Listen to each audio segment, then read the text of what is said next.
Hello everyone. Good afternoon, dear authors and invited guests. Welcome to the technical session 7B. Myself, Srusti Rogre, and I'll be the moderator for this session.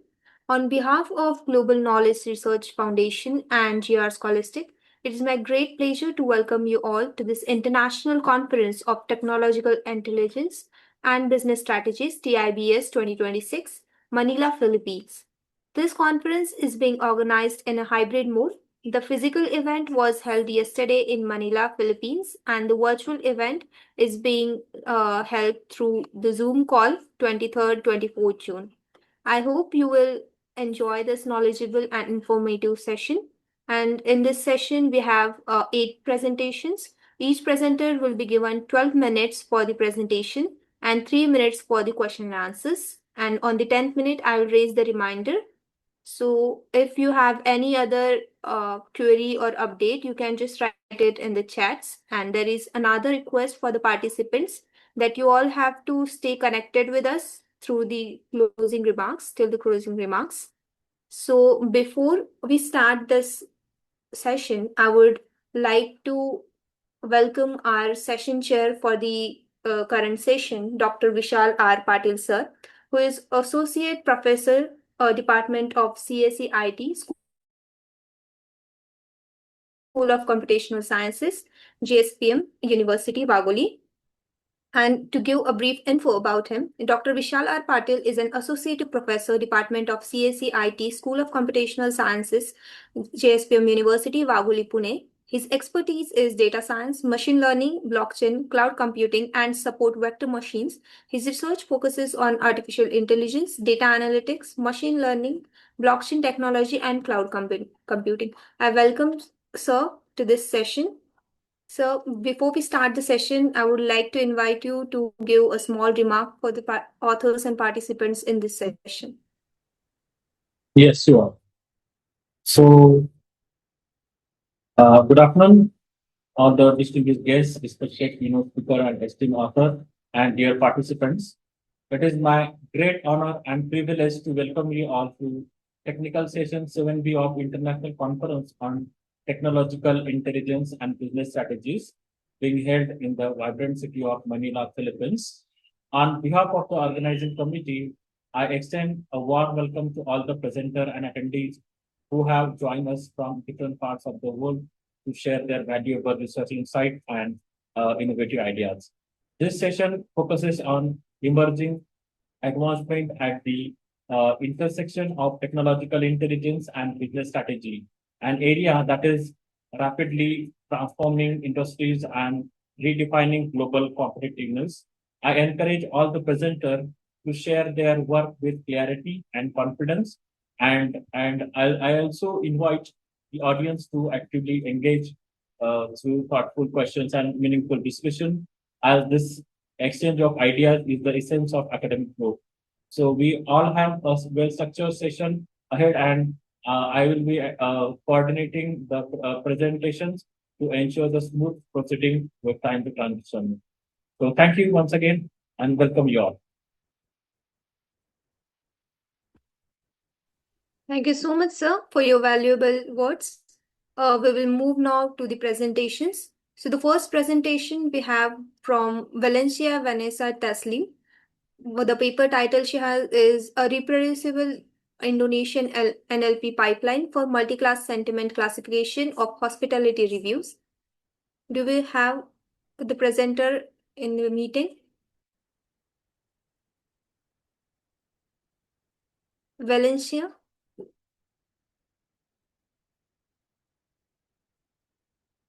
I guess I have not yet joined. We can move further. The next paper we have is Adoption of Artificial Intelligence in Financial Management Systems of Higher Education Institution by Jolo Winsett M. Jala. Do you have him in the meeting? Hello, good afternoon to each and everyone. May I ask you, before anything else, if I am audible? Yes, sir. You're audible and you can share your screen and start the presentation. You have 12 minutes. I'll give a reminder at the 10th minute. Okay po, thank you. Hello, good afternoon, everyone. Before I will be starting my presentation, may I ask you if the screen that I am sharing is can be seen in your end. A bountiful and an informative afternoon to each and everyone. So today, I will be talking about the research study titled The Adoption of Artificial Intelligence in Financial Management Systems of Higher Education Institutions. So I will be, I think the camera is not yet seen in your end. How about this? Okay, so good afternoon once again. So the research study that I will be talking right in this very afternoon is all about the study titled The Adoption of Artificial Intelligence in Financial Management Systems of Higher Education Institutions. So we all know that artificial intelligence has a profound benefit in most of the industries as it can provide efficiency, effectiveness, precision, and all of the benefits that it can make for the smoothness and for the betterment of the organization. So in this presentation, I will be talking about how the artificial intelligence can affect the financial management systems of higher education institutions. So to uh, introduce myself. I am Jola Vincent M. Hala, and together with me, the proponents of the study, Dr. Everly A. Nakalaban. We also have Dr. Nenon Roy A. Sandinaw, Dr. Erlinda D. Rivera, and Professor Hilfiger L. Caburaba.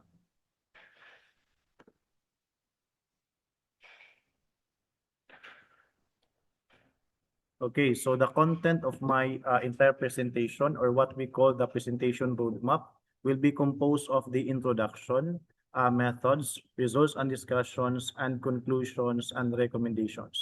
So in introduction, I will be discussing about why artificial intelligence matters in higher education institution financial management systems.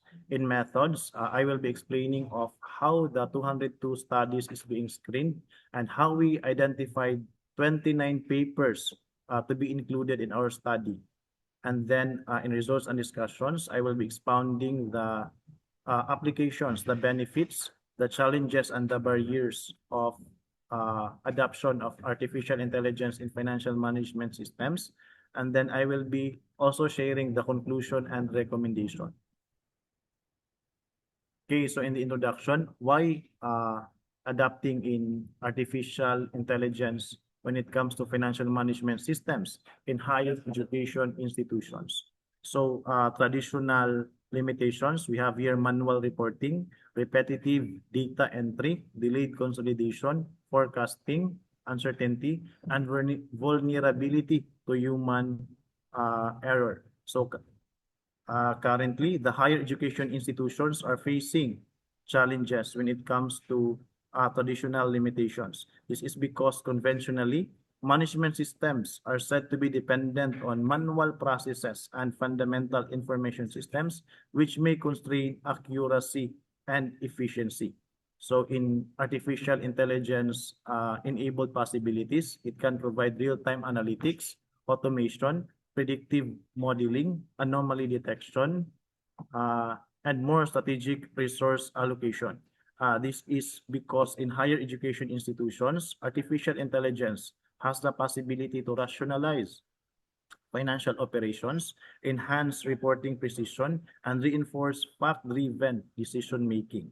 So in the Philippine context, Philippine higher education institution landscape, the acceptance of artificial intelligence in financial management approaches remains in its embryonic or at an early stage. So although several higher education institutions have initiated shifting from manual to digital systems, the incorporation of advanced artificial intelligence technologies is yet restricted. So many organizations and institutions predominantly depend on simple accounting software to produce reports, supervise financial records, and guarantee compliance with regulatory requirements. So the objective of the study are the following.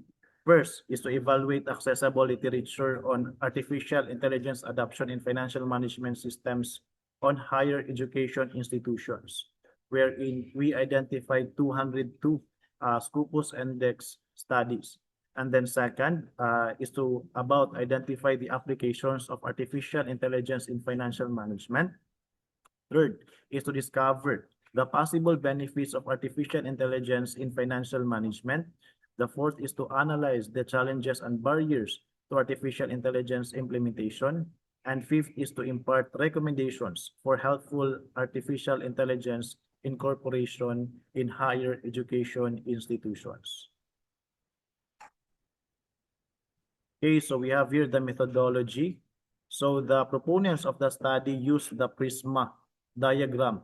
So we utilize the PRISMA diagram to ensure a transparent, systematic, and rigorous selection process of comprehensive search of Scopus Index publications. Since all retrieved records were unique, no duplicate studies were removed prior to screening. So during the screening phase, the titles and abstracts of the 202 articles were carefully examined to determine their relevance to the research objectives.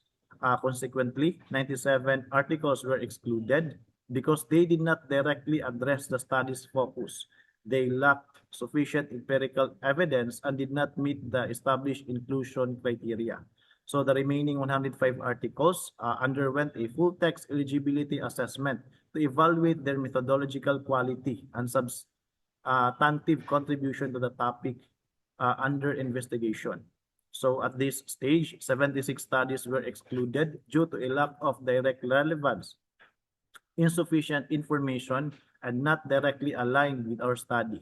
So ultimately, 29 studies were retained and included in the analysis. So we have here the results. So there are four main artificial intelligence applications. First is automated financial reporting. Second is budget forecasting and predictive analysis. Third is fraud detection and risk management. Fourth is expense tracking and optimization. So when we talk about automated financial reporting, this approach can produce precise financial statements, identify inconsistencies, and guarantee compliance with guiding standards. So it integrates data, generates statements, detects inconsistencies, and supports compliance. In budget forecasting and predictive analysis,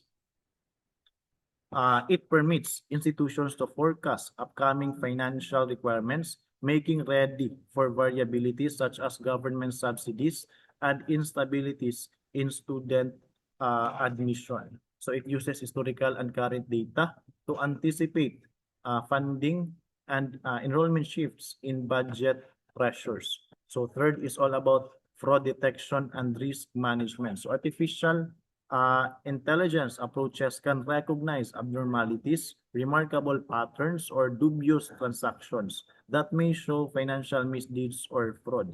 So it flags anomalies, suspicious transactions, and emerging fraud patterns. And then fourth is all about the expense tracking and optimization. So artificial intelligence-driven financial management can actually classify expenses, examine spending behavior, and detect redundant, avoidable, and excessive cost of efficiencies. So the goodness of this is that it classifies spending, identifies waste, and recommend resource allocation. So this is from reactive bookkeeping to proactive financial intelligence. So the second result is all about the discussion of the benefits of artificial intelligence adoption in financial management systems in higher education institutions. So first, it can improve efficiency. Second is that it can enhance accuracy. Third is that it can provide better decision making. And then fourth, it can promote cost optimization. So in enhanced accuracy, this is actually another key advantage by reducing human being errors. So we all know that manual financial procedures are fundamentally inclined to errors. So including identical entries, mistakes, or misunderstanding of essential transactions. So by having this, it automates invoices, reconciliations, data entry, and recurring reporting. So second is all about enhanced accuracy. So another key advantage is enhanced accuracy by reducing human errors such as manual financial procedures or fundamentally in-kind errors. And then it reduces duplication, input mistakes, and inconsistencies through continuous checking. So third is all about better decision making. So this is because artificial intelligence acceptance also influences better decision making through predictive perceptions and actual data. So it provides dashboards, forecast trends, and scenario analysis for leaders. And then next, we have here better decision or cost optimization. So cost optimization, artificial intelligence allows cost optimization in prolonged financial operations. So by reorganizing redundancies, ineffectiveness, wastefulness, or excessive expenditures. So moreover, artificial intelligence systems can suggest areas for resource reorganization and cost reduction. So the other discussion is all about the challenges and barriers. So the first challenges that we will be facing is all about high initial investment and maintenance cost. Second is limited technical skills among staff. Third is data privacy and cybersecurity risk. And then fourth is all about resistance to organizational change. So a fundamental difficulty is, of course, the high initial investment and maintenance cost correlated with artificial intelligence. So employing artificial intelligence for several higher education institutions, notably public institutions or new and smaller colleges, budget restrictions is inadequate and funds serve as a major challenge. So initial investment, software, infrastructure, maintenance, and specialist support can be difficult for those HEIs. So in limited technical skills among staff, this is another substantial obstacle in relation with workforces. So artificial intelligence adoption needs staff with proficiency in machine learning and data analytics, system incorporation, and cybersecurity. So several higher education institutions lack competent professionals who can successfully maintain, develop, and troubleshoot artificial intelligence systems. Next, we have here data privacy and cybersecurity risk. So cybersecurity risk and data privacy Excuse me, sir. also. Just a gentle reminder, 10 minutes have passed. You have last 2 minutes. Okay. So, and we also have resistance to organizational change. So when we talk about resistance to organizational change, it means that the people inside the organization are resisting with the change of adapting the artificial intelligence. And we all know that if the people are having a resistance, it means that they might be having a dilemma that their job might be replaced by the artificial intelligence. So in conclusion, artificial intelligence can transform higher education institution management systems as it can first improve efficiency, second, enhance accuracy, third, it can provide better decision making, and fourth, it can provide cost optimization. Yet adoption is still remains limited where institutions lack funding, infrastructure, skilled personnel, and trustworthy governance. So successful adoption is equal to readiness, trust-based implementation, people, secure data, government. And then we have here recommendations for higher education institutions. First is to develop a strategic AI adoption plan. Second is to invest in capacity building and training. Third is to commence with partial artificial intelligence integration. So this is one of the very important because when starting the implementation of artificial intelligence integration, it should commence not with full-scale adaptability, but with partial artificial intelligence integration. Fourth is all about reinforced data security and privacy measures. Fifth is to determine government and industry funding. Six is craft institutional policies for artificial intelligence governance, and then to administer upcoming empirical studies. So the practical principle is to start small, govern well, scale responsibility. So that would be all. Thank you and good afternoon.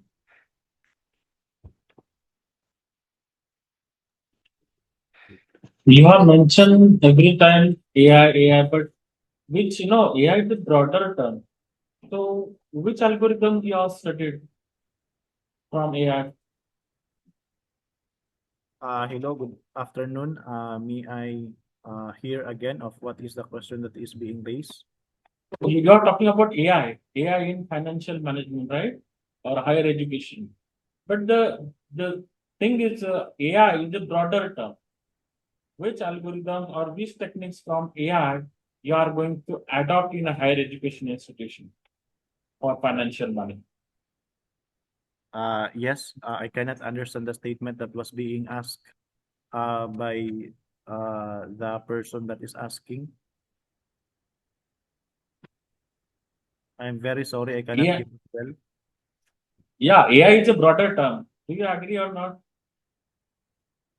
AI is a broader term. So, which techniques or which algorithms from AI you are suggesting to adopt in higher education for financial management system? Techniques.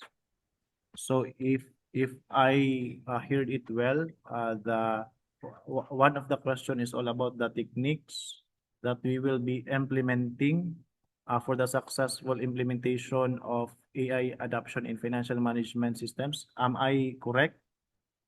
Yes, yes.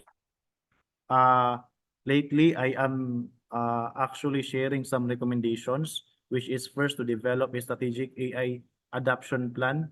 So it means that higher education institutions should create a long-term strategic plan for incorporating artificial intelligence into financial management systems. So this plan should consist of budget provision, infrastructure improvement, personal training, and execution timelines to guarantee a sustainable and coordinated implementation process.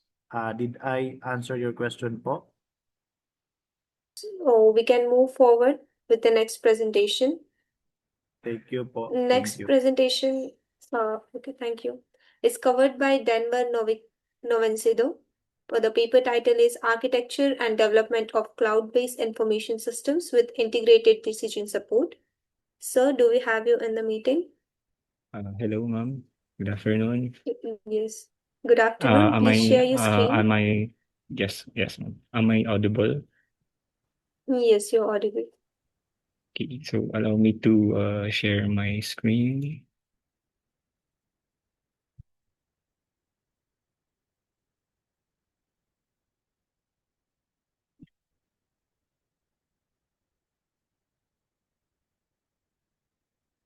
Can you see now my screen?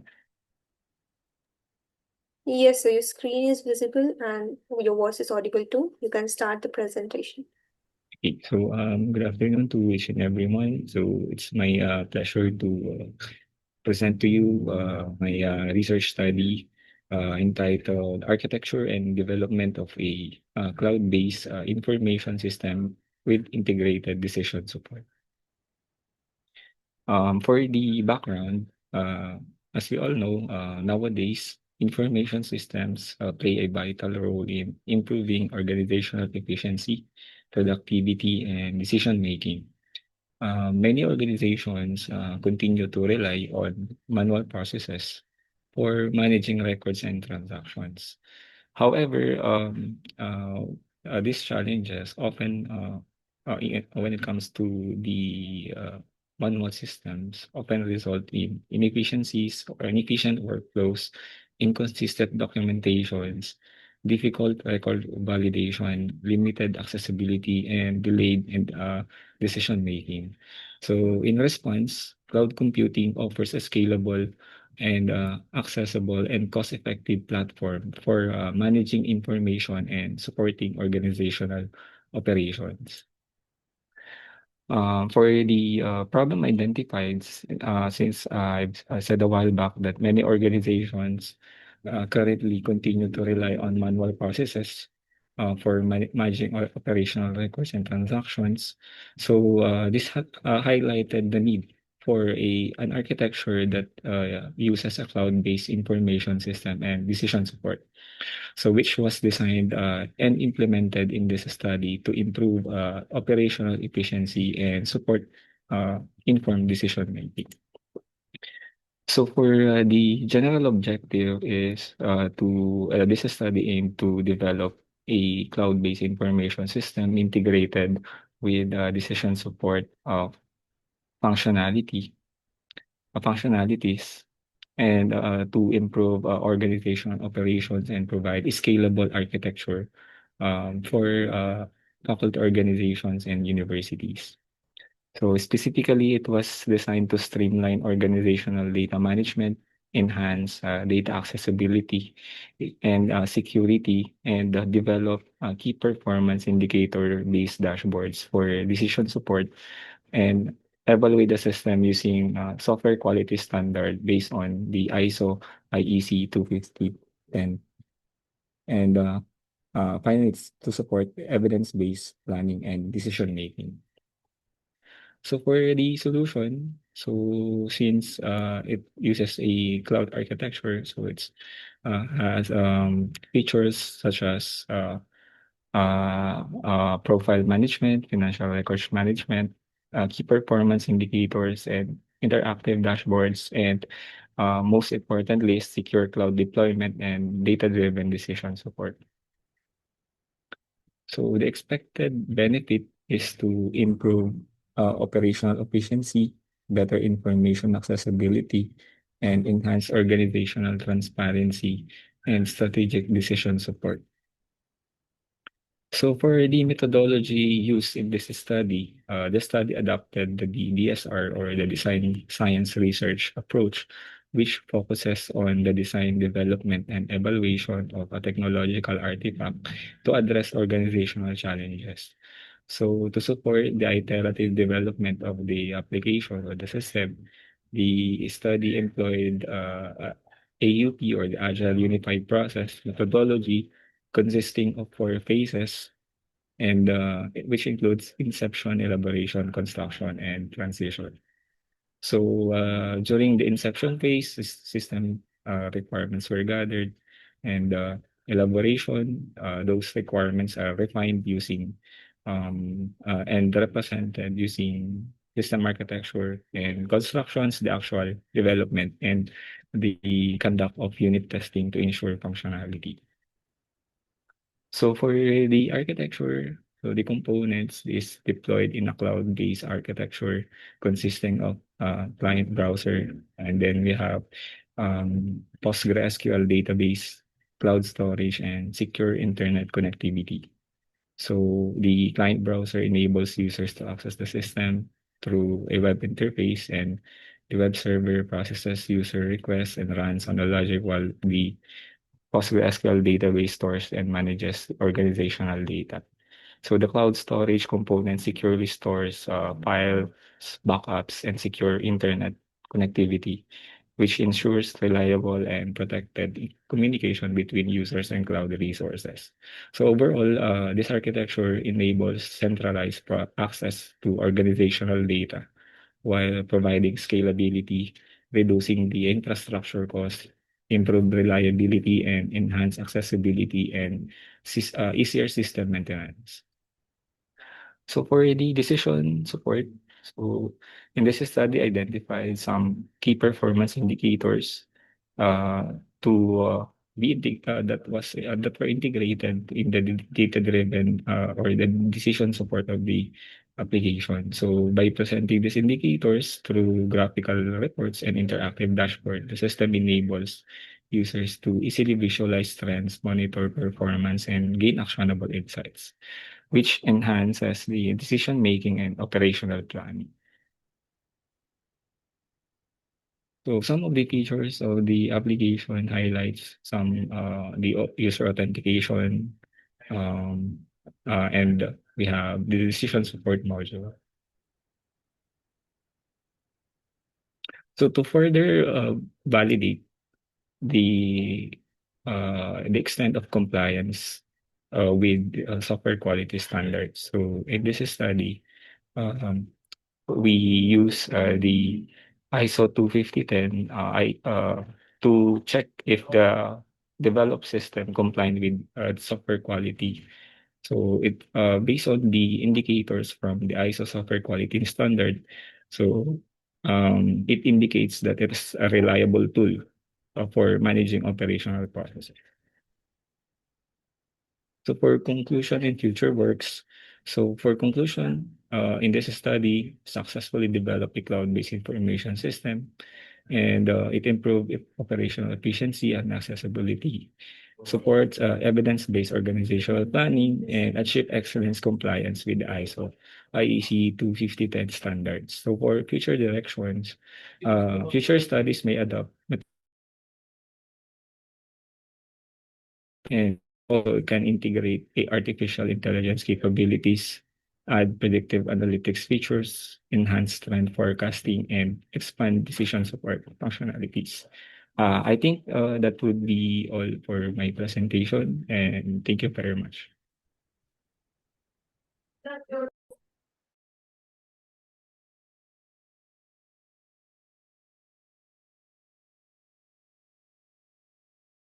I'm now ready with question. Sir, do we have any questions?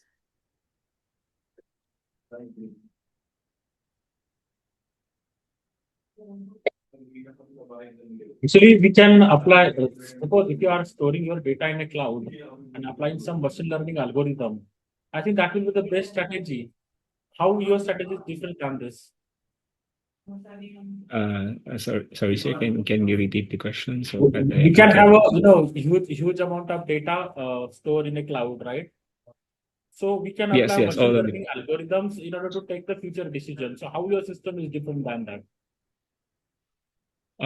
In the when it comes to the storage of the file, we did not specify a specific algorithm that can protect, but we depend on the infrastructure of a certain vendor to protect the files and some basic uh, preventive measure when it comes to um, accessing the files being stored in the file storage or the file server.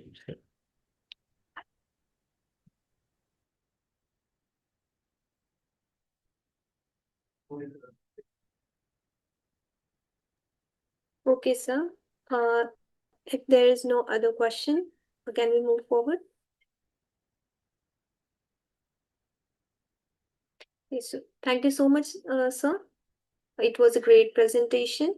And moving forward, the next presentation we have with us is by Felix Capway, and the paper title is Comparative Assessment of Blockchain Powered Identity Management in Digital Financial Services. Do we have Felix with us? Yes, I'm here. Yes, sir, please share your screen. Let me share the screen.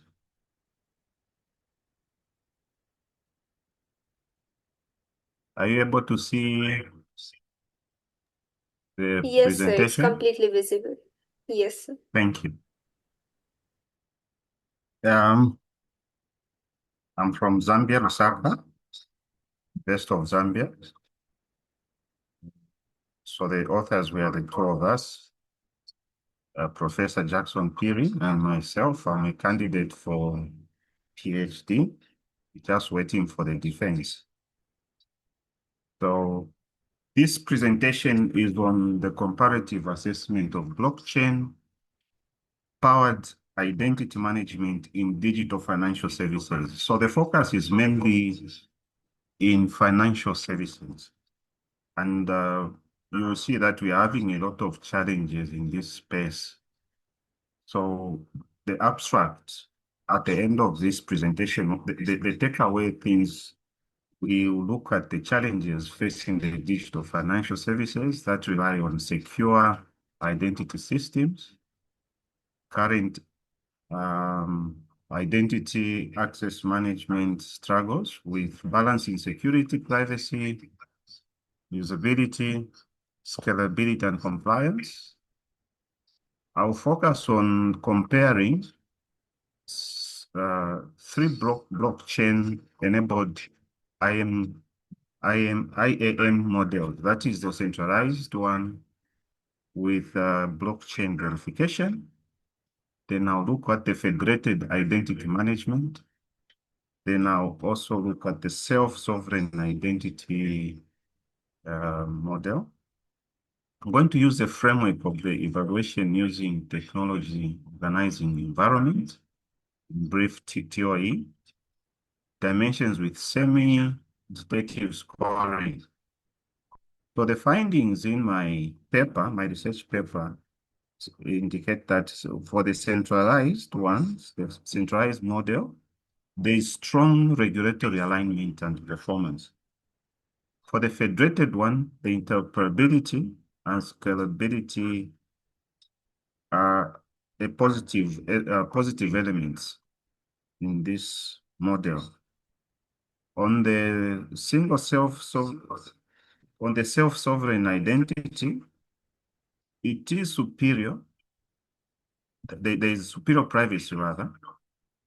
Security is enhanced, and also the usability and compliance challenges in this space.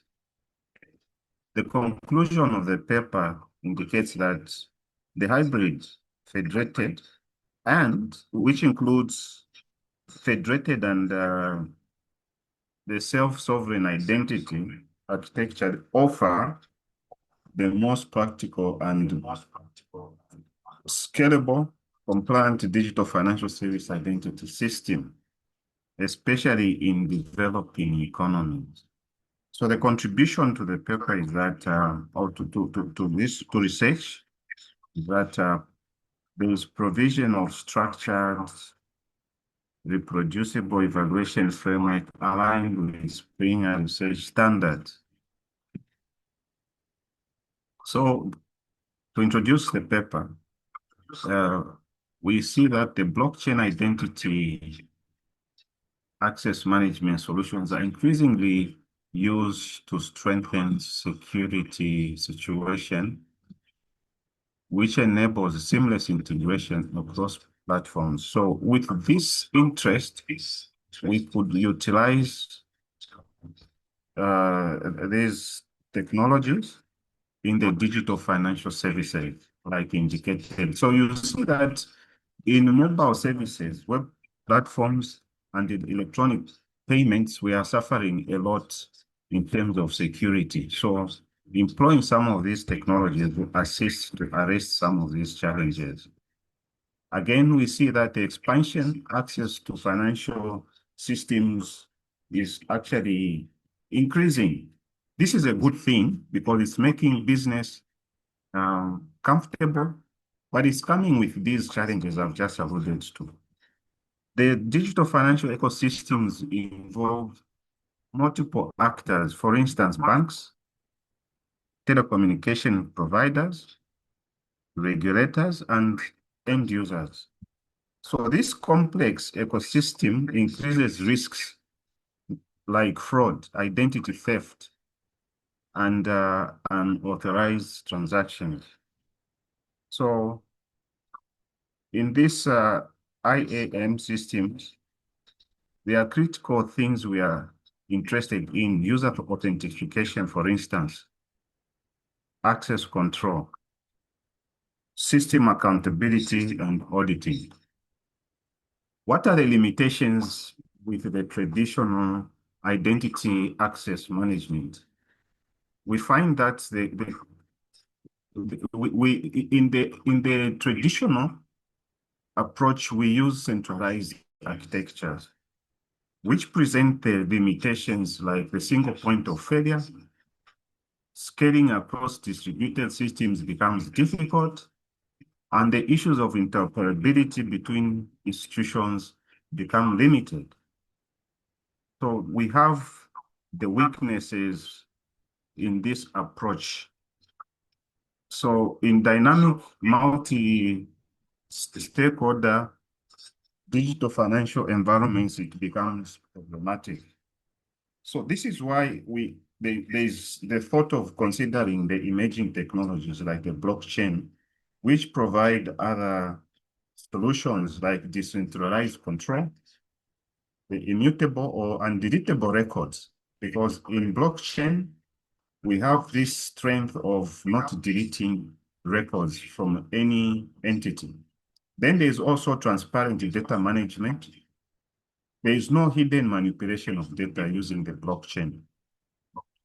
The gaps that were identified are that there is focus on single identity access management, not models or technical implications as the most existing research experiences. Then we have limited work on comparing the analysis across multiple architectures. There's insufficient attention regarding the digital financial services specific requirements on compliance, scalability as examples. Then there's also developing regions with infrastructure constraints. Some developed areas may not have these challenges, but developing regions have these challenges. There's also lack of structured evaluation frameworks. So few studies utilize the quantitative or semi-quantitative approaches. There's also minimal exploration of regulatory variation across regions. What you see here, the first table I'm showing you, I'm looking at different studies and their focuses and identify the gaps in the previous research area. My research gives some of the suggested areas which could focus on. I'll summarize in this way. We have in this research, we're going to look at just a moment. Yeah. We will contribute to past researches. This research contributes the following things. We are going to utilize a comparison framework, which might have not been used before. Let me not use the word might, has not been used, looking at different approaches that I've alluded to. So I'm utilizing this framework, which covers technology, organization, and environmental factors. So the framework is called the Technology Organization Environment. And in this research, there will be a development of semi-quantitative scoring system, which enables clearer and more objective evaluation. This research also provides new insights into system scalability and performance under digital financial services conditions. There's also the regulatory adaptability across jurisdictions. There's also highlight on practical importance of the hybrid identity access management architectures combining federated and self-sovereign identity models. Like I mentioned in my abstract, the combining methods, coming up with an hybrid strengthens and gives more value to this these activities or research areas. So let's look at the overview of the identity access models. I'm looking at the three of them. There's a centralized one, the federated one, then the self-sovereign identity. The blockchain in each of them is playing a different role. And there is The blockchain integration will enable secure identity verification without relying solely on central authorities, which is what has been happening in Excuse most me, cases. sir. Yes. Sorry to interrupt. 10 minutes have been completed. You have next 2 minutes. All right. So in short, when I look at the three models, they are different and combining. So there is a centralized method, which I've already explained. The centralized approach has some positives and negatives. The positive include highly optimized for speed, efficiency, and ease of use. Then you have the blockchain playing a tamper-proof audit trail with increased transparency in transaction access logs. I've indicated what the limitations are.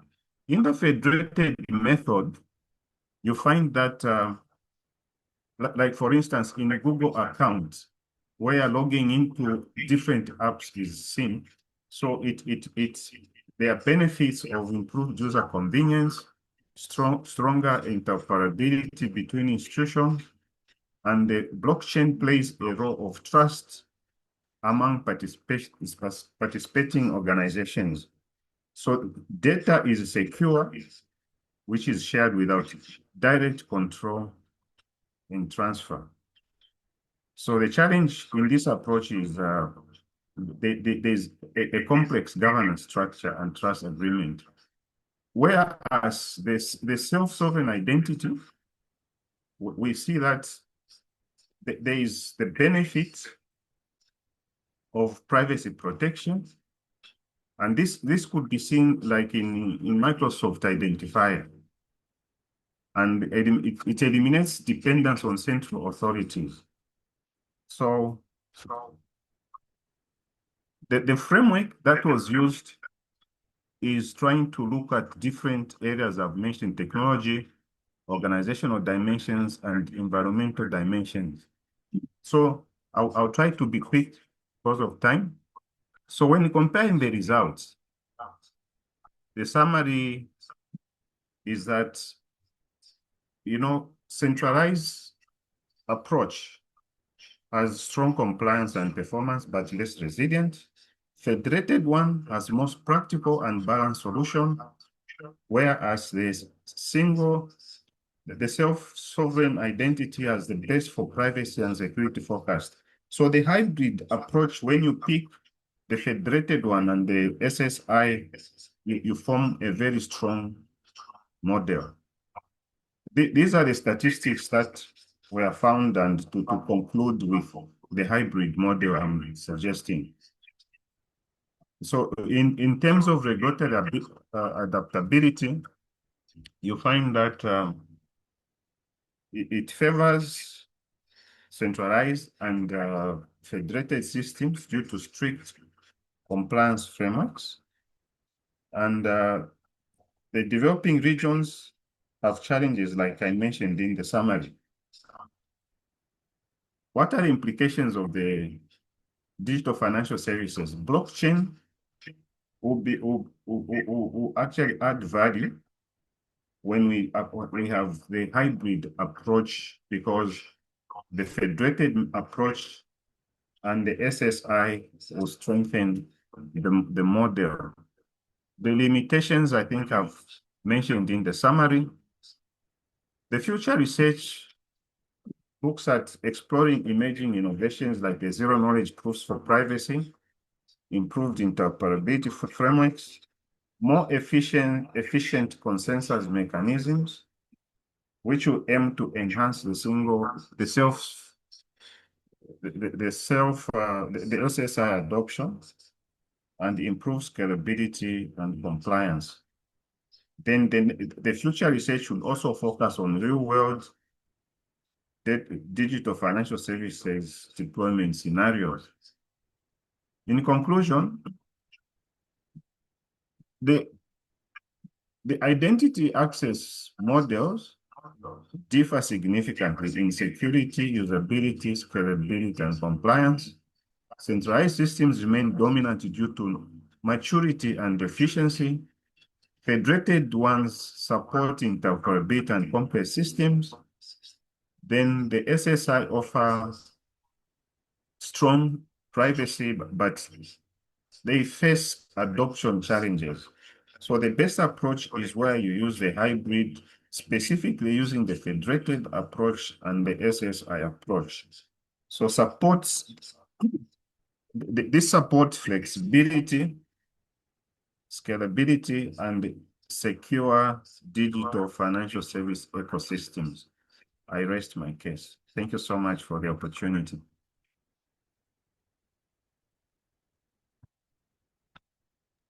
Thank you, sir. Do you have any questions? How this IAM model is different than the existing system? Come again? How this IAM system is different than the existing system? I'm not able to get the question.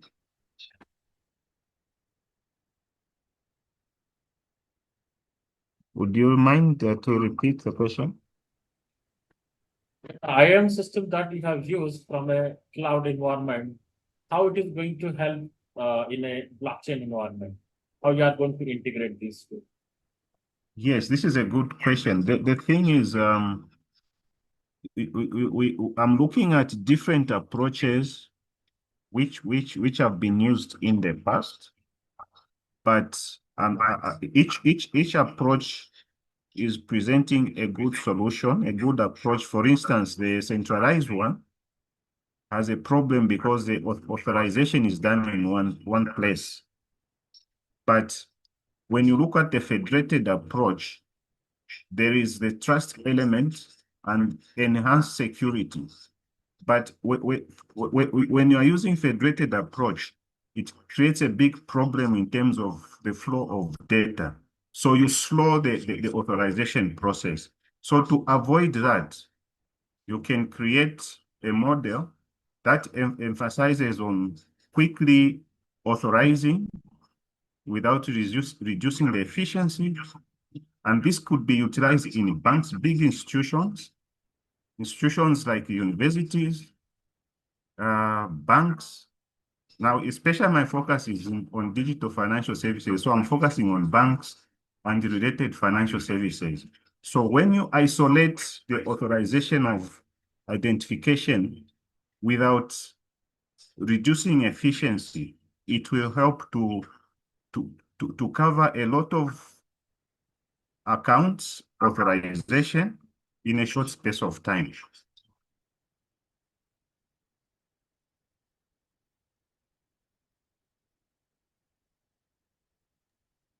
Thank you, sir. It was a great presentation. Now we would like to move forward. So the next presentation we have is by Mohammed Tanveer Ahmed from Bangladesh, who will be presenting his paper on enhanced image captioning using dual encoder networks and transformer decoding. Sir, do we have you in the meeting? Yes, I am. Please share your screen and you have 12 minutes. Try to cover the presentation within it.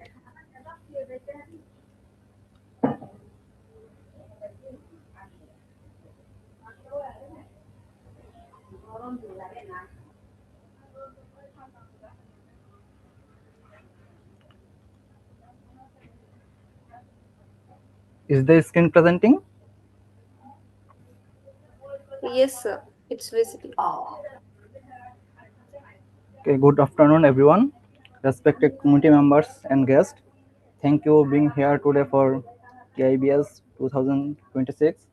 Myself, Tanvir Ahmed, representing the Hamdard University, Bangladesh, and I am honored to present the submission behalf of my research team, which include MD Monar Hossain, Faima Hossain, Shohidul Islam, and Radwan Ahmed. So my research title is Enhanced Image Captioning Using Dual Encoder Networks and Transformer Decoding.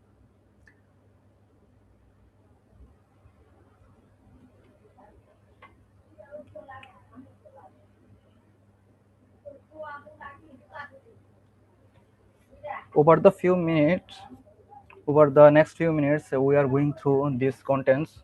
First, we know what is image captioning, the motivation behind this, and the bottleneck challenges, and then we know the our proposed system and the result. So image captioning is the combination of two artificial intelligence branch. One of is computer vision, and the other thing is NLP, which is natural language processing. Uh, Here, the computer vision work as the eyes of the image captioning, and the natural language processing is work as the voice goal. The image captioning goal is not to describe the image just by binary, just the what is the image containing, just a dog or a cat, rather than it creating a meaningful textual description, like a dog is running or holding something or not, does it sitting or not, etc. And applications. The image caption has many applications. I add three of them. The first one is assistive technologies. This is the most human-centric application. Image captioning algorithm can be integrated to screen readers or smart glasses to narrate the physical or digital world. And the second one is content-based retrieval. We know that the search engines and database hold the million of unstructured data. The captioning automatically tags those images with description text, allowing users to search for the by text, such as if I want to search an image, a dog is running, it will show only those photos where the dog yeah, is running, not showing the all the photos there's where the include a dog. And the last is human computer interaction. These methods allows machines to interact with human more naturally, not only relying on some rigid commands. The which motivate us to do this research. The first is fostering the digital inclusivity. We know that our world has some visually impaired person, so this project about or this teachers can translate the visual content to descriptive text, so that visually impaired can fully experience and navigate online environments, not just the who has visuals. And the second motivation is unlocking the unstructured data. Yeah, um, you know that I mentioned earlier that our internet has full of unstructured data that we post image in Facebook on other social media daily. But if we integrate image captioning, we can search only those photos what we want, not a random search that bring random results. The bottleneck challenges. Uh, Before proposing a new system, we must address the flaws in conventional CNN and RNN models. Here we added the feature loss. Uh, Conventional CNN and RNN models suffer from information loss during the encoding because in the before, the single encoder squash the image into single fixed size vector, which aggressively compress the image and cause small object and special features to be lost or blurred. uh, so we proposed a dual encoder to uh, minimum the loss in compressed. And second is dependency issue. Standard LSTM struggle with long-range dependencies, such as when a LSTM generate a long-range sentence, it forget or dilated the first half what it is trying to create. So the meaning of the sentence could be altered. So here we use transformer instead of LSTM.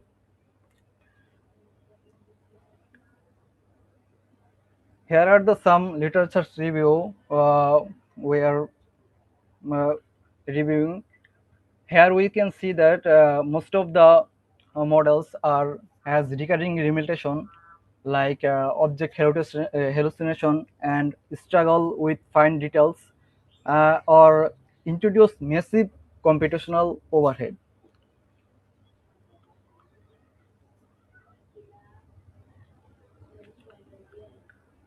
For our research, we choose the Flickr 8K dataset, which include 8,000 images of daily activities like human, people, and animal. Uh, this uh, every every picture of it has a 5 human written caption, and we split the image 6,000 for training, 1,000 for validation, and 1,000 for testing. So this is a full architecture system. Here we can see that it has a dual pipeline, one for image and one for uh, caption. You can see that we use here dual encoder. One is efficient net V4 and the second one is mobile net V2. Here uh, the efficient net before extract the semantic feature, and the mobile net V2 used for geometrical and graphical features, and the for the image for the caption pipeline we used NLP to tokenize and uh,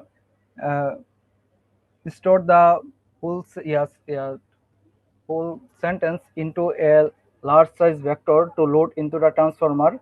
Then the transformer train itself and use positional encoding and other thing to predict and generate the caption, which we discuss later.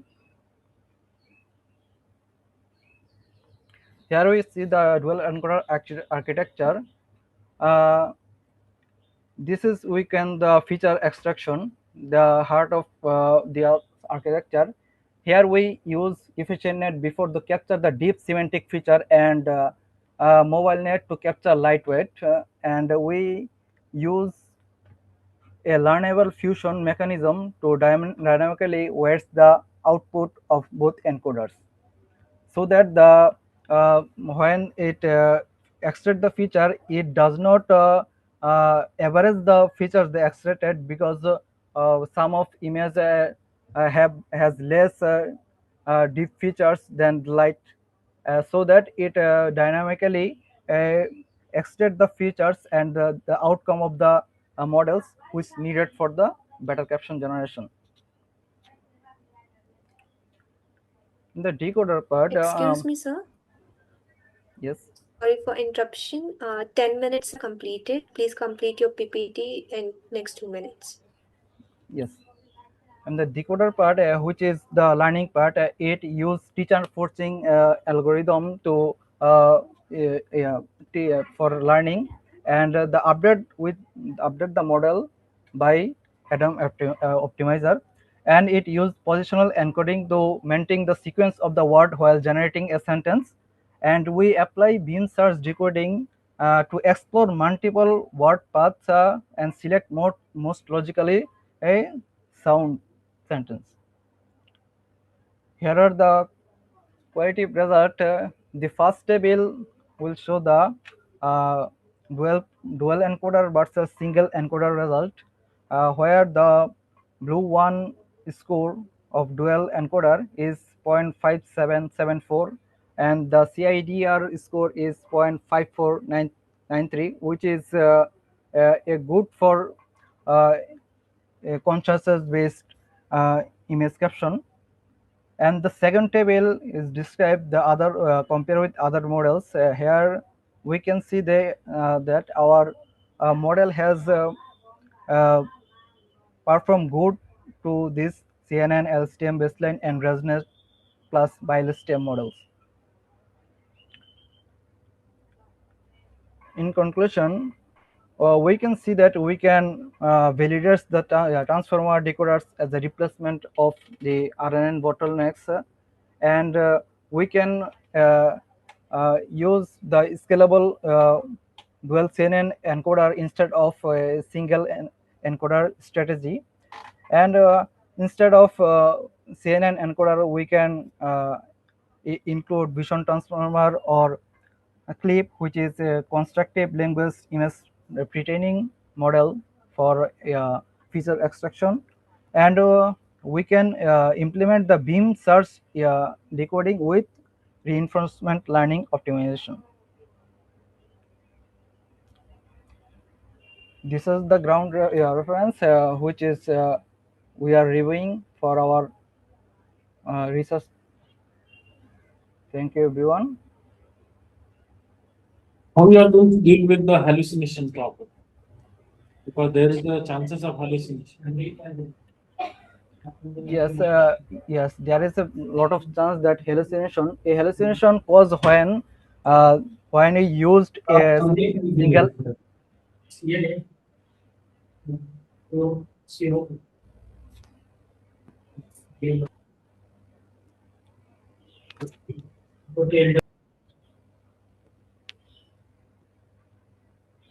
Hello, can you repeat the question, please? Yes, sir. How you are going to deal with the hallucination problem? Oh, this hallucination problem mostly occurs when a single CNN encoders are used like is as an example, when ResNet or BCC16 apply to a apply is compressed aggressively the image which can yeah, lost or blurred the special features or small object uh, for compression. So here we use dual encoder system. So we use the efficient net for semantic features and deep features. So and the mobile net used for special features, so that the one model who can lost some features, the other model will capture it. So we will avoid the hallucination that we can the dual encoder model can uh, does not means does not less hallucinate than the single encoder, because we have two feature extraction.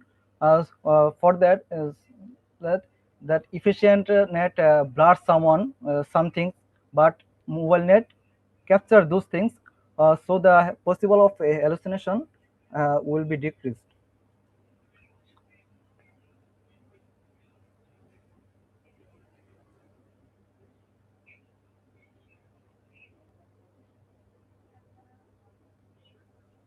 Yes, sir. I guess the questions are answered. If there are no any further questions, shall we move forward? Okay, so the next presentation we have is by Damini Manoj, presenting her paper on explainable feature importance analysis for skin disease classification.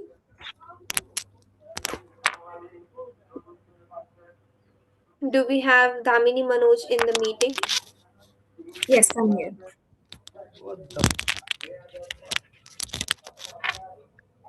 Ma'am, please share your. One second.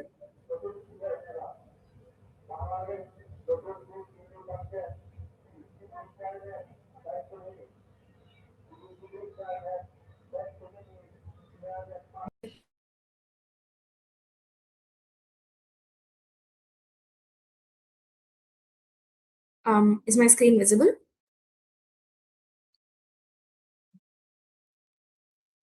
Hello? Yes, ma'am, it is visible. Okay, yeah, I'll start. Okay. Good evening to all of you present here. My name is Damini, and I'm here on the behalf of my team, consisted of our mentor, Dr. Aarti R, and my teammates Aniketa Prasad, Manaswiji, and Megha Sunil, and myself from Amrita School of Computing in Amrita University, Coimbatore, from India. Before beginning, I would like to thank the TIBS 2026 team for giving us this opportunity to present our work. And our paper is titled Explainable Feature Importance Analysis for Skin Disease Classification. With that, I will start the presentation.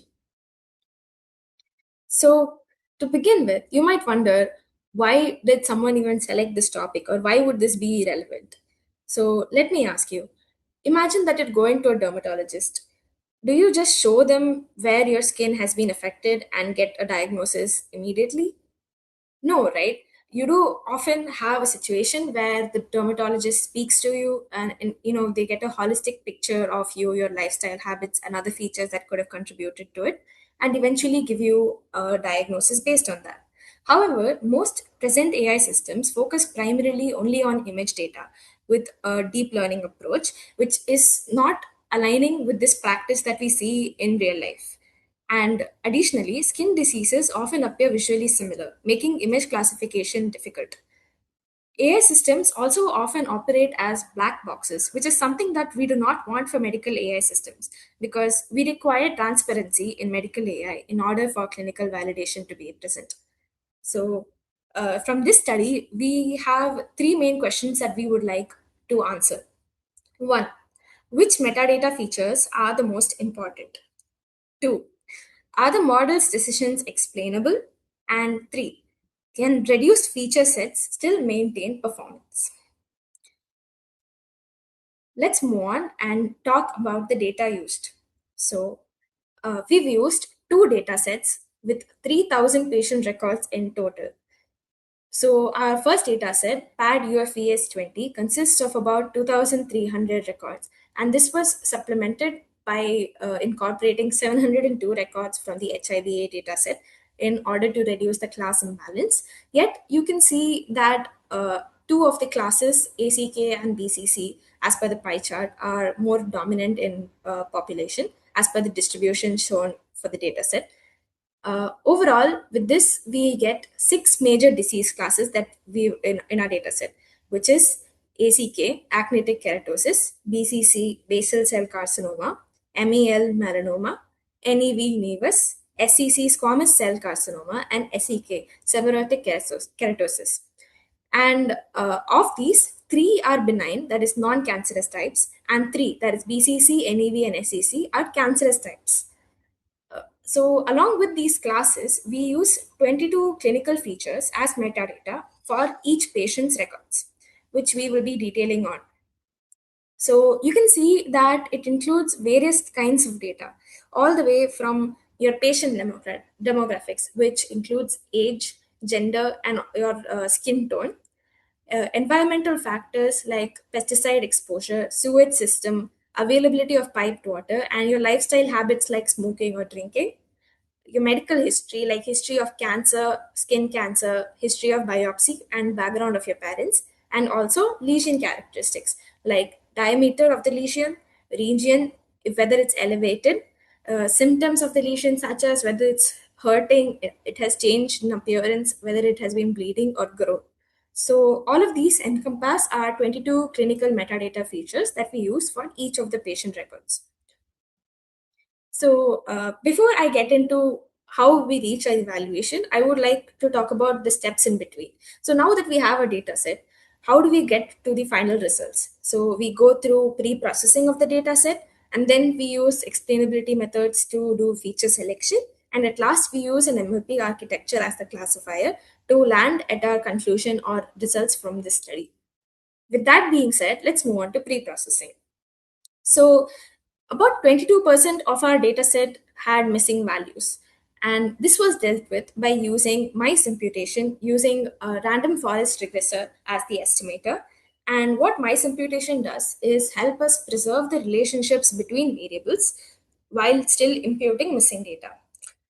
Then we transform the columns that we need for processing. So this includes encoding and normalization. For binary columns, they underwent label encoding. Categorical columns were one-hot encoded, and numerical columns were normalized.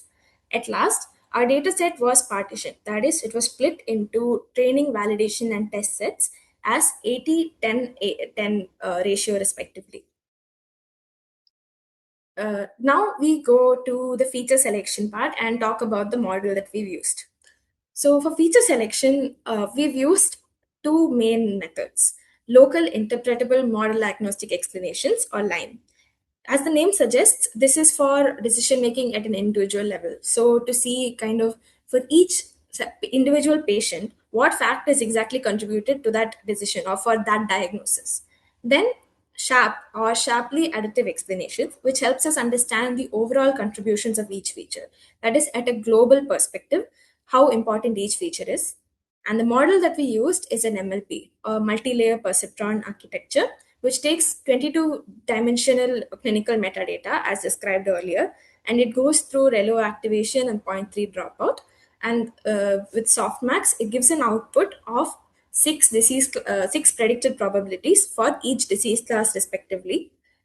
So this model was evaluated using the weighted F1 score, which we will see after we look into the results of our feature selection. So in line, which is our first feature selection method, what happens is, as said earlier, we investigate how decisions are made for an individual patient.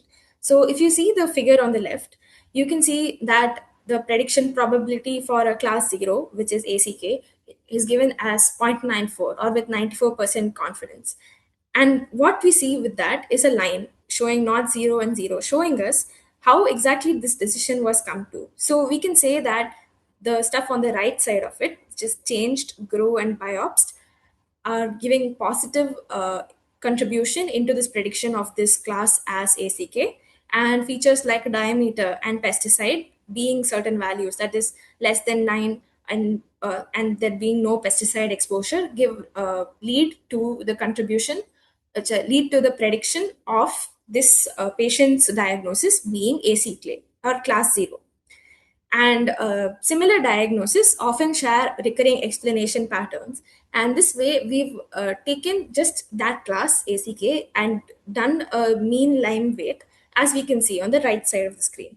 So you can see that things like no change, no growth, or no biopsy gives us a positive contribution, and while the highest negative contributions are made for the same values, but for when they're present. So that is how the graph on the right is ordered. And from this, what we understand is predictions arise from combinations of different attributes and can differ across different disease classes. And local explanations improve transparency and trust, which is the reason for us including this in our model. Next, we have the key insights from SHAP. And in between this slide, we can see a plot with which looks a little bit like points are scattered on an axis. And this is something called a bee swarm plot. And it shows us both direction, density, and magnitude of the SHAP of the feature on the model's output. We've taken a mean of the absolute SHAP value to better visualize the overall impact that each feature has on the left as the bar graph. And from there, we can make a few insights, which is first, biopsy status was the strongest feature by a large margin, as we can clearly see, and followed by the age of the patient. Next, lesion characteristics, that is, bleeding, elevation, and region, were also among the top predictors overall. We can see that the clinical history, that is the skin cancer history in background and cancer history, are more important or contributing more to this model output than lifestyle factors such as smoking, drinking, or the presence of a sewage system or piped water. And again, we see that several features influence these decisions simultaneously. So, what we can take away from this feature selections is that global feature importance was more distributed than concentrated. So, one singular feature alone is not sufficient for decision making. continuing, as spoken about earlier, we had an MLP model that we used to visualize or evaluate our model, evaluate SHAP.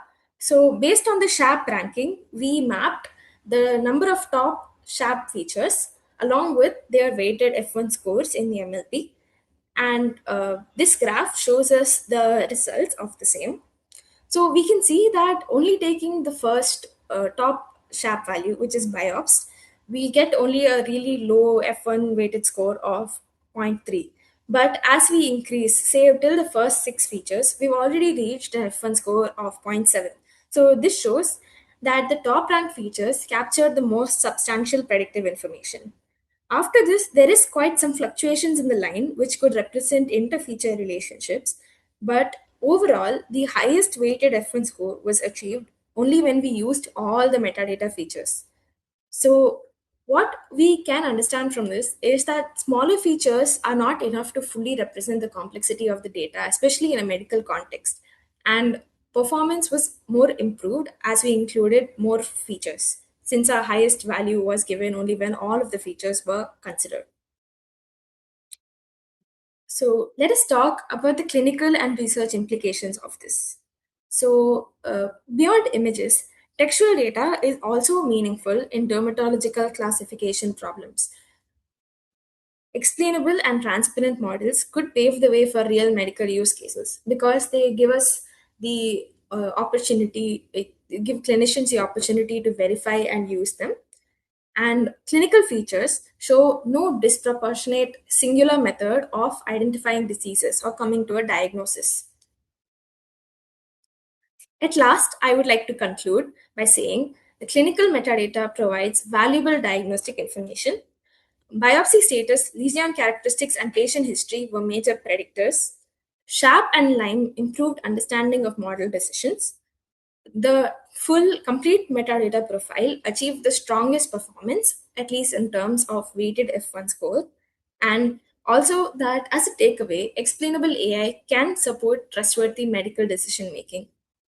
So, in terms of future work, what we can consider is the integration of metadata with dermoscopic images and also evaluation on larger and more diverse data sets, both in terms of skin tone and the ethnic demographic of the patients that were surveyed for the data.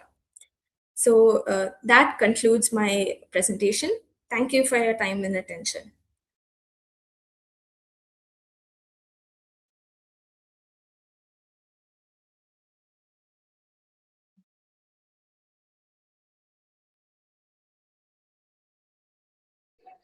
Uh, Thank you so much.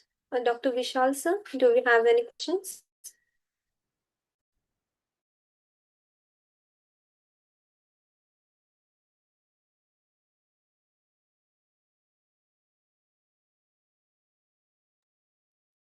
I guess there are not any questions. We can move forward. Thank you, Damini. So the next presentation we have is from Veeravali Sri Satya, who is presenting the paper Gesture Control Interface for Smart Devices using MediaPipe and Android Debug Bridge. Veeravali, are you in the meeting? Yes, ma'am. Please present your screen and start the presentation. You have 12 minutes. Yes, ma'am.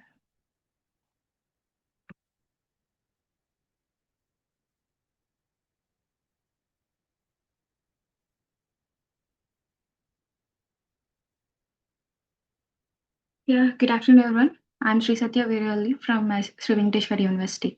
Today, I'm pleased to present our research work titled Gesture Control Interface for Smart Devices using MediaPipe and Android Debug Bridge.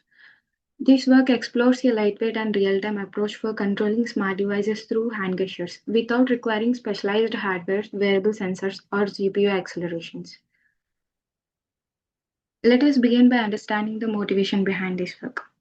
Although remote controls remain the dominant interaction method for smart devices, they have several practical limitations such as battery dependency, uh, hardware wear and tear, and the requirement of physical contact. Voice assistant provide a hand-free alternative, but their performance is often affected by background noises, internet dependencies, and response latency. And coming to existence gesture systems, uh, frequently rely on deep learning models that require GPU resources and extensive training datasets. These motivated us to investigate whether a lightweight touchless interaction framework would be developed using only customers grade hardware.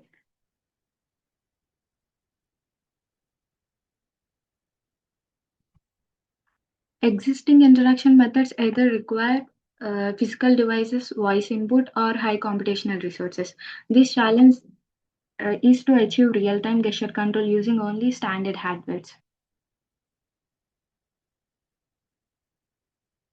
Our uh, Our work makes 6 primary contributions. First, the system utilizes a standard webcam as the only input. Second, media pipe is used to extract 21 three-dimensional hand landmarks in real time. Third, gesture recognition in achieved through geometric reasoning rather than CNN-based training. Fourth, Android debug bridge enables direct communication with Android smart TVs. Fifth, the framework consistently operates at approximately 30 frames per second. Finally, the entire system runs on CPU only. Together, these contributions form a complete perception logic control framework. For touchless smart device interaction. Coming to research foundations, this work builds upon several important research directions. MediaPipe introduced efficient real-time hand-based landmark. Our contribution is integration these concepts into a lightweight and deploy framework.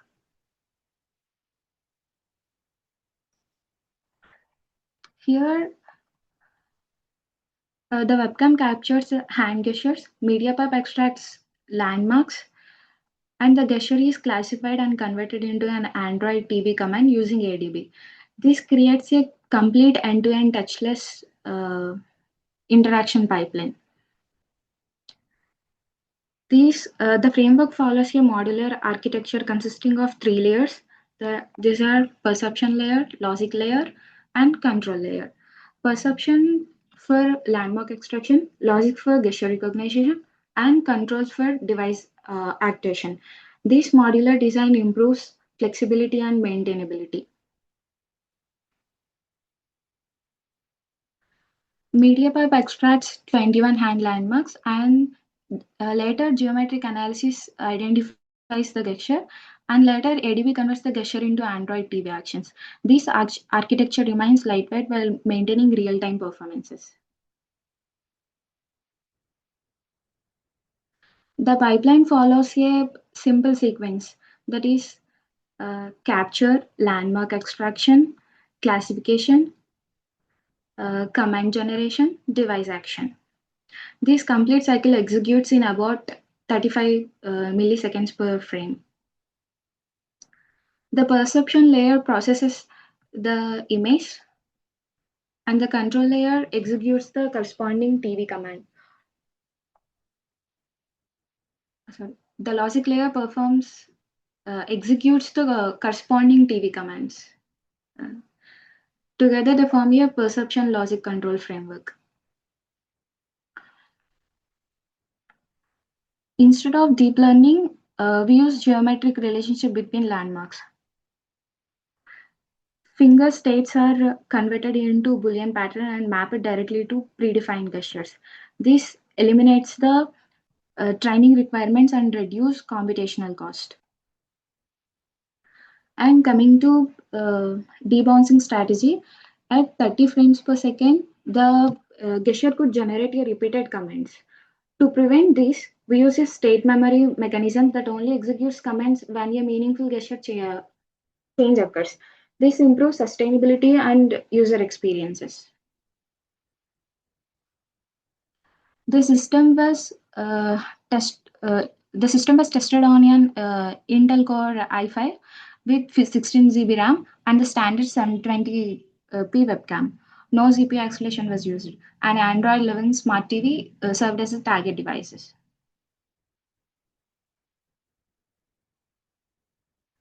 This framework achieved approximately 30 frames with average processing time of 35 milliseconds.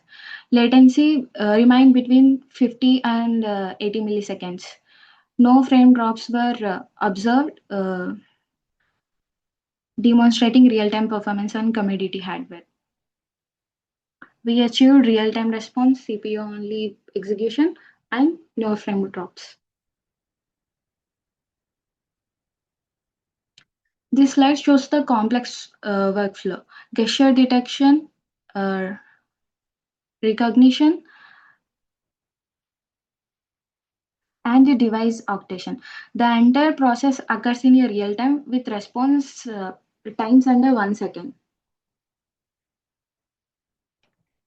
We have developed a lightweight gesture control interface that enables touchless smart device interaction without CPU acceleration or specialized hardwares. Coming to future work, it includes a dynamic gestures, two-hand interactions, and advanced sequence-based recognition methods. Thank you for me giving this opportunity.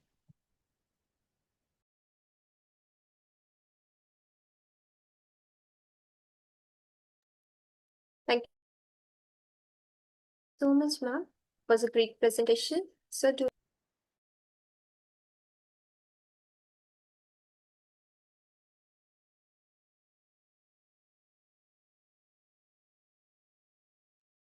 I guess there are not any questions. We can move forward. The next presentation is by Henry Dugler, who has the paper investigating resilient microgrid topologies for a low voltage sub 1500 VDC network configuration. Sir, are you in the meeting? Yes, I am. Please share your screen and start the presentation. You have 12 minutes. Yes, sir, sure. Okay, I want to talk about investigating resilient microgrid topologies for a low voltage sub 1500 VDC network configuration. I've done this under supervision of Prof. Marco Badonis and Dr. Gantan Gupta. It's part of my third paper that I'm publishing for my thesis, PhD thesis. So the content I'll be speaking, I've got 14 points: motivation, research gap, literature review, all the way down to discussion, contributions, conclusions, and future work. Motivation, why LV low voltage DC microgrids? As we know, because of the rapid growth of the alternative energy, especially the PV and the silicon PV power generation compared with battery storage, we have lots of DC plants going up. And then we also on the load side, we've got EV charging, DC loads, and especially data centers, which is definitely with the AI becoming more and more known and common.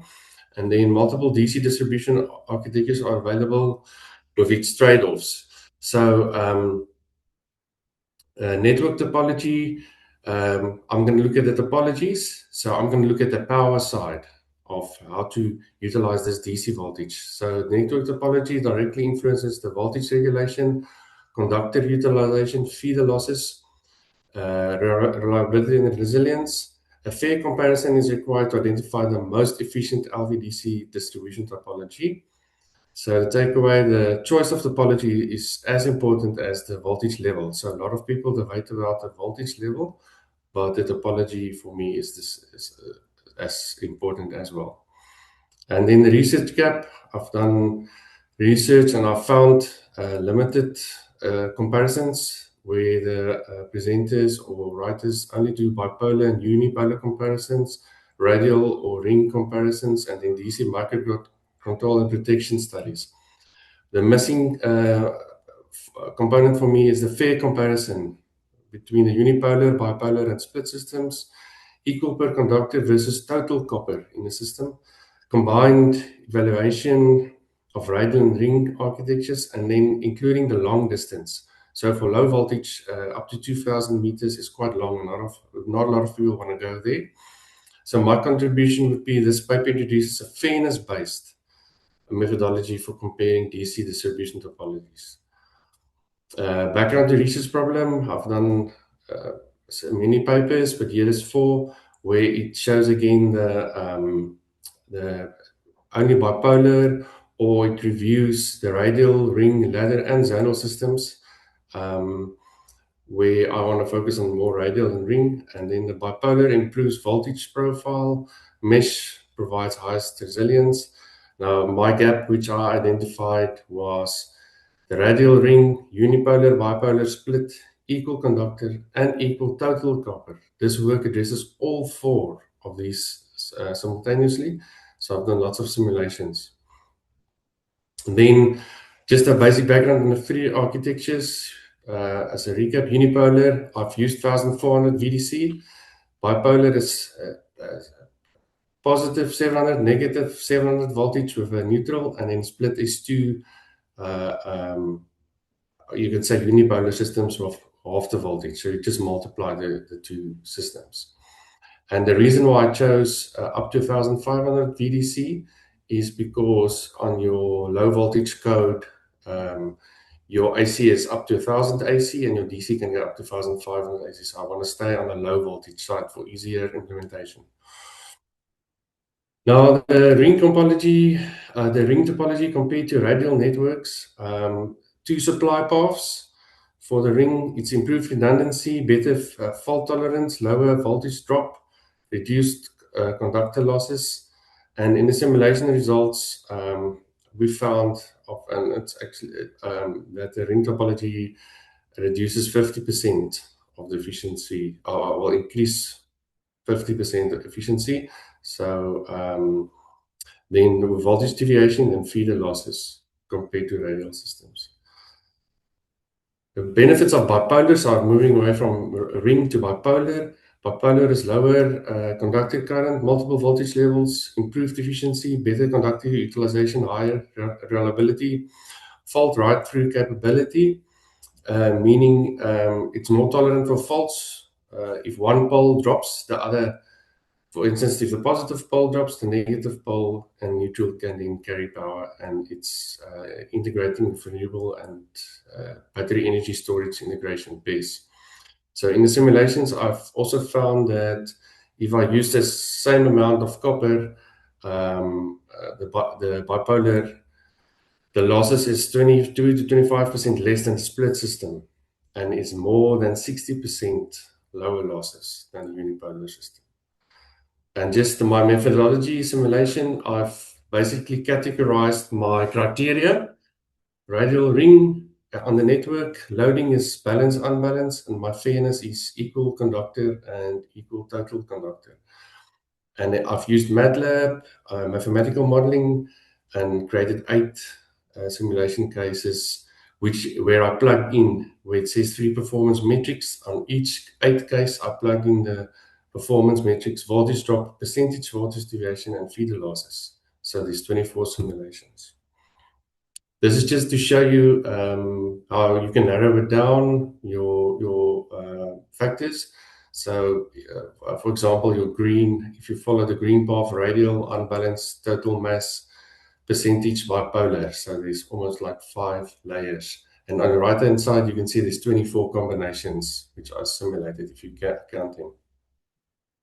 The system parameters, like I said, low voltage, I want to stay under the 1500 volt. Don't want to go into the medium voltage space. That's got different rules, different requirements, different protection systems. Bipolar is plus minus 700, split voltage is 700, distance 100 to 200. I did a distance sweep, step size 100 meters. Cable resistance, I use 16 millimeter copper or 25 aluminium. Copper is more on your solar side, is more readily available. And then that's in the industry what the guys use to connect the panels. And just for interest sake, you can string your common inverters are scaled now to take 1400 volt DC. So it is becoming more and more common level. And then for balance load, I use 20 amps. So again, your PV panels, I use that as a reference. Your generator 20 amps and your unbalanced is 15 amps to see what the cases come to. Ring factor is 0.5 and the equal copper factor is 0.75. I'll explain now why the 0.75. And then just the categories is a bit of a summary. Radial, I've done balanced, unbalanced, ring, balanced, unbalanced, and each of them evaluated with copper per conductor, meaning your wire, and your total copper is all your wires in the system. And then you plug you want to see your result, a voltage, absolute voltage, a percentage deviation voltage, and then your losses, your watt, your power losses. Now, this is my first, one of my cases, one of the 24 simulations just showed that your split topology has got the lowest voltage drop of 50 volts. And then the conclusion is that dividing the load between the feeders reduces the voltage drop. Then, as I did the simulations, main observations, which I was interested in, is the total copper. When as soon as I introduced total copper, it reduces. So if you can see by example, I started off with 1984 loss, and I narrowed it down through the simulations up to 605 watt with a bipolar unbalanced system.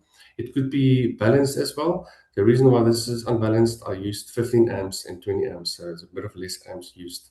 So the conclusion is the bipolar ring provides the lowest feeder losses. And then what I can take out of it, the summary is the metric is the absolute voltage drop is for your split system. I'm not too worried about the difference in voltage drop because this voltage is for distribution purposes, not necessarily to power the load directly. So if there's a percent less voltage drop than bipolar, it's fine. I'm not interested in the absolute voltage drop. I'm interested in the voltage deviation and the feeder losses. So feeder losses means efficiency in a system, and deviation also, you need to stay under the 5% voltage drop for reticulation engineering. And the network architecture is ring. So general trend split is lowest voltage drop, bipolar is lowest voltage deviation and feeder losses, and the ring, as we said, 50% reduction in voltage drop, deviation and feeder losses. So here's just a zoom where I took the radial unbalanced total mass all the way down to the bipolar with the simulations. Major findings, unipolar is consistently performed the worst. So when you use two wires, the drop and the efficiency is not good. Ring outperformed the radial system because of the redundancy, and the split minimized absolute voltage drop. Bipolar minimized feeder losses on the equal total copper. My novel contribution is I introduced a fairness-based comparison methodology. So equal per conductor resistance versus equal total copper, allowing meaningful comparison between different conductor architectures. So just on this note, we saw that your unipolar is 2 wires, bipolar is 3 wires, and split system is 4 wires. So what this is saying is basically that your 4 wires has got an unfair advantage because there's more copper. It's 25% more copper than the 3 wires.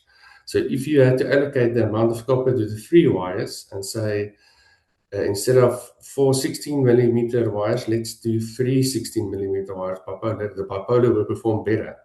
So then the topology with the same amount of copper is the bipolar, which then outperforms the others. Excuse me, sir. Conclusions?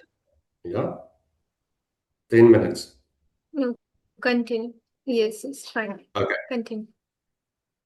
Then conclusions. Ring topology significantly improves network performance. That's a given. Split systems minimize voltage drops. We're not interested in a little percentage because we want to look at efficiency. And then Bipolar systems maximizes conductor utilization and minimizes losses.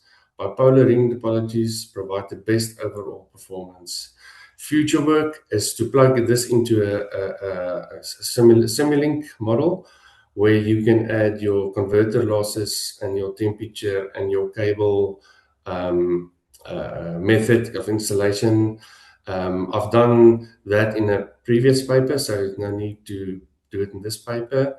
And then where one can add your hierarchy root control, which has to do with your transient responses of your load variations, and then converter modeling, protection coordination, which is for DC protection, is your protection has to be very good and thought out, and the future work would also be to experiment to implement this into a microgrid prototype. For instance, when there's 10 houses, they all have the same shared PV and battery system, and then you feed it into each house where they can either use it directly to DC or invert it into AC later. Thank you, and let me know if there's any questions.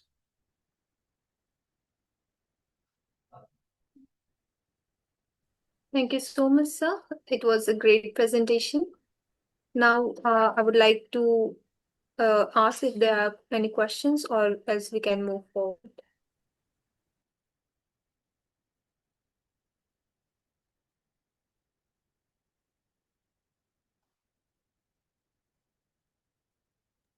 I guess there aren't any. So thank you so much, sir.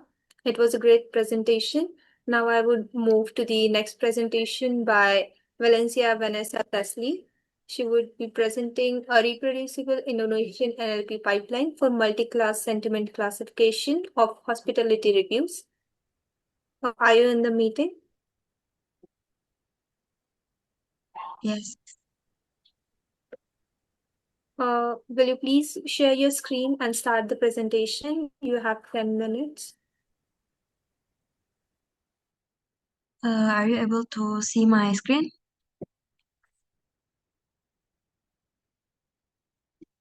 Yes, ma'am. It is visible. Please do it in presentation mode.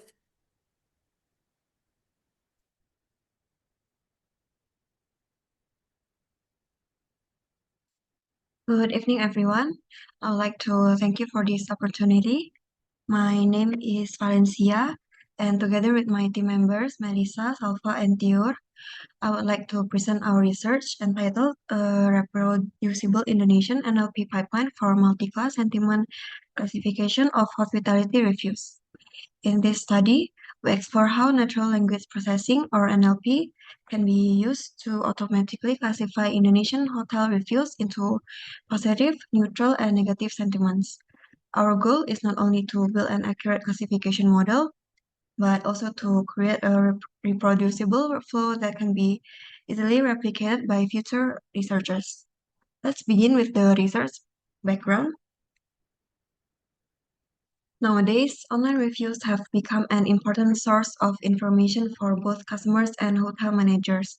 Platforms such as Google Reviews generate a large amount of guest feedback every day. However, analyzing these reviews manually can be very time-consuming. Another challenge is that NLP research in the Indonesian hospitality sector is still limited. Many reviews contain informal language, abbreviations, and spelling variations that make text processing more difficult. In addition, many previous studies focus mainly on achieving high accuracy, while the research process itself is not always fully documented or reproducible. Therefore, our study proposes a reproducible end-to-end NLP pipeline for sentiment classification of Indonesian hotel reviews. For this research, we collected a total of 450 Indonesian language hotel reviews from Google Reviews. The reviews were gathered from 3 different hotel segments: budget hotels, mid-scale hotels, and upscale hotels. Each segment contributed 150 reviews, resulting in a balanced dataset. We also categorized the reviews into 3 sentiment classes: positive, neutral, and negative. To ensure fairness in model evaluation, each sentiment class contains the same number of reviews. The labeling process started with Google reviews, star ratings as an initial guideline. After that, we manually reviewed ambiguous reviews and assigned labels based on the dominant sentiment expressed in the text. This combination of automatic and manual annotation helped improve labeling consistency and reliability. This slide presents our proposed NLP pipeline. The process begins with review collection from Google Reviews. Next, sentiment labels are assigned through rating-assisted annotation followed by manual validation. After annotation, we perform several pre-processing steps, including case folding, tokenization, stopword removal, and stemming using Pi Sastrawi.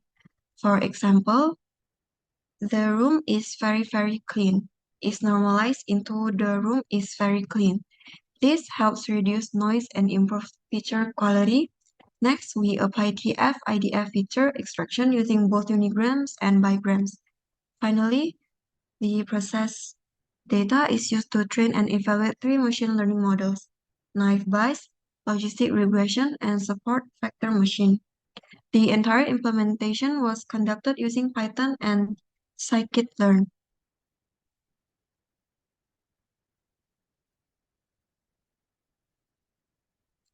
This slide shows the classification results of the three models. Among all models, Super Factor Machine achieved the best performance. It obtained an accuracy of 91.78% and F1 score of 91.50%. Logistic regression also performed well, achieving an accuracy of 89.56%. Meanwhile, naive-Bayes achieved an accuracy of 86.44%. Overall, the results indicate that SVM is the most effective model for this sentiment classification test. This finding is consistent with previous studies showing that SVM performs very well on sparse text data represented by TF-IDF features. Our findings demonstrate that classical machine learning methods remain highly effective for sentiment analysis. Although deep learning models have become increasingly popular, SVM combined with TF-IDF achieves strong performance while remaining computationally efficient and easy to reproduce. One challenge we identified is the classification of neutral reviews. Many neutral reviews contain both positive and negative opinions. For example, a guest may praise the hotel's location but complain about its cleanliness. This makes neutral reviews more difficult to classify accurately. From a practical perspective, the proposed pipeline can support hotel managers by automatically monitoring customer feedback and identifying service strengths and weaknesses in real time. To conclude, the study successfully developed a reproducible Indonesian NLP pipeline for hospitality review sentiment classification. Among the evaluated models, support factor machine achieved the best performance with an accuracy of 91.78% and F1 score of 91.50%. The results suggest that classical machine learning combined with systematic preprocessing remains a practical and effective solution for hospitality analytics. For future research, we plan to expand the dataset by including more hotel types and review platforms. We also aim to explore expect-based sentiment analysis, transformer-based models such as Indobird, and real-time review monitoring systems. Thank you for your attention.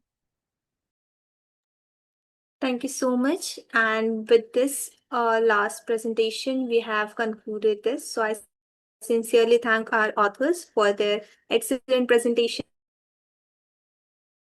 and contributions in this session, and all the participants for being a part of this international conference. And I hope this session was informative enough for all of us. And I hope on behalf of our team, I thank you for supporting us during this virtual conference, and we'll be happy to have you in the next session of 2027 too. And I want to inform all the presenters that they would be getting digital certificates through email within the next 2 working days, and the publication will be live within 7 to 8 months. So I request you to kindly cooperate with our TIBS team. And I also want to thank our session chair, Mr. Vishal R. Patil sir, for chairing this session.